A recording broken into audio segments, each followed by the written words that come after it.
नमस्ते। हमारे नितिन दादा शिंदेगढ़ के रावेर विधानसभा क्षेत्र के उप जिलाध्यक्ष ये कल 21/8 को अठवाड़े बाजार का मोर्चा लेके आने वाले थे और निवेदन देने वाले थे माननीय सीओ साहब और लोकनियुक्त नगर अध्यक्ष मैडम इनके तरफ क्या वह बाजार के अंदर कोई सुविधा ही नहीं। तो मैं उनसे मिला, रिक्वेस्ट करा कि दादा तुम 3 नंबर प्रभाग हमारा प्रभाग है, इसमें मेरा लड़का चुन गया और मैं जो सोशल वर्कर हूँ, समाज सेवा मेरा भी काम है। तो मैंने इनको विनंती करा कि दादा तुम मोर्चा ना निकालते हुए तुम ये काम, मैं सभागृह में मेरे लड़के को मारने लगा था और ठहराव लेंगे माननीय नगर अध्यक्ष और अतुल भाऊ इनसे भी चर्चा करके ये ठहराव को, जैसा इनका नितिन दादा कहना है कि बाजार में ओटे होना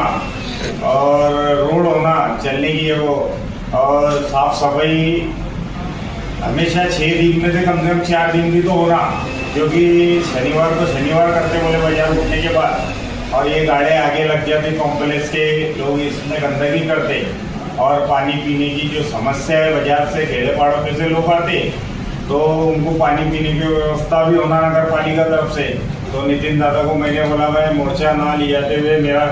प्रभाग है, मेरा लड़का चुन के आया, तो मैंने उनसे विनंती करा कि दादा मैं ये मीटिंग में अगली मीटिंग सर्वसाधारण हो या विशेष सभा हो, इसमें ये विषय लेके ये कामों को मंजूर करता और सारे नगर सेवकों की सम्मति से हमारे सत्ताधारियों का हो गया, विरोधी गठबंधन का हो, जो कि गाँव का विकास के ये अठवाड़े बाजार पूरे गांव का बाजार है, अठवाड़े बाजार और तालुके के लोग पूरे आते हैं यहाँ, तो उनको हर बात की सुविधा देंगे। तो नितिन दादा से मैंने रिक्वेस्ट करा तो नितिन दादा मान गए, उनका बहुत बहुत शुक्रिया। आज या प्रभागाचे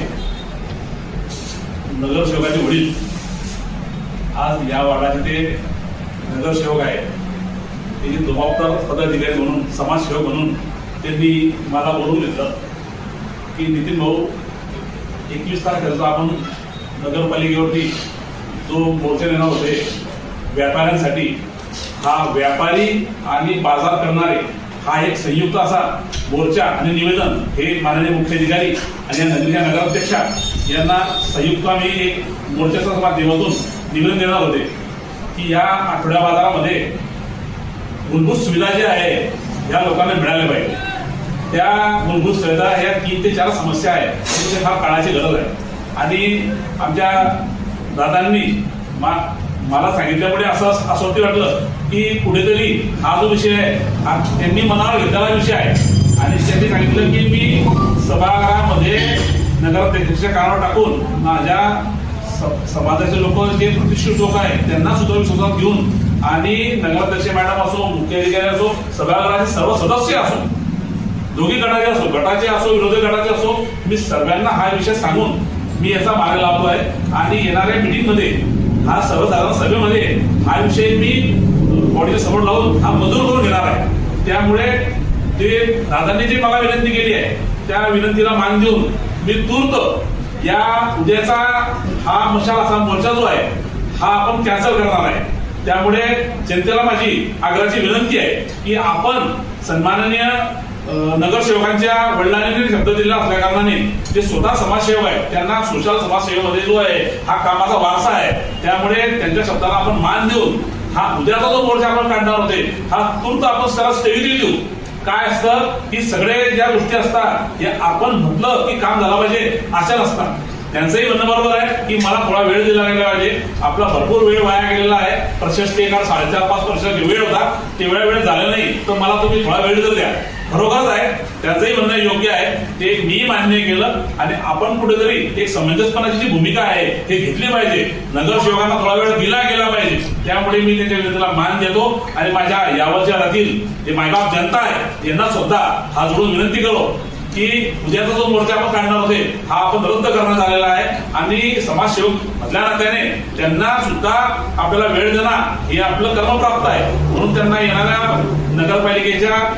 मीटिंग मध्ये तो विषय मांडतील आणि या आठवडा बाजाराचा लवकरात लवकर कामाची सुरुवात करतील. आणि त्यांना सुद्धा मी सांगतो की या सरकारी कामकाजामध्ये जर काही तुम्हाला काही अडचण आली, कुठल्याही विषयाची शासकीय अडचण असली, तर मी तुमच्या सोबत काम करता तयार आहे. कारण जनतेच्या कामासाठीच मला माझी ओळख आहे. जनसेवक हा महत्वाचा असतो. समाजसेवा करणे ही ईश्वर सेवा करणे असते. त्यामुळे आपल्याला प्रशासकीय काळात जे काही अडचण आली किंवा काही भविष्यात पण काही अडचण आली तर मी सदैव तुमच्या पाठीशी राहणार आहे. त्यामुळे मी यांच्या विनंतीला मान देऊन मी उद्याचा मोर्चा जो आहे हा तुला स्थगित करतो आणि आमच्या दोघांच्या संमतीने हा जो विषय आहे उद्याचा हा थांबवतो. जय हिंद, जय महाराष्ट्र. धन्यवाद.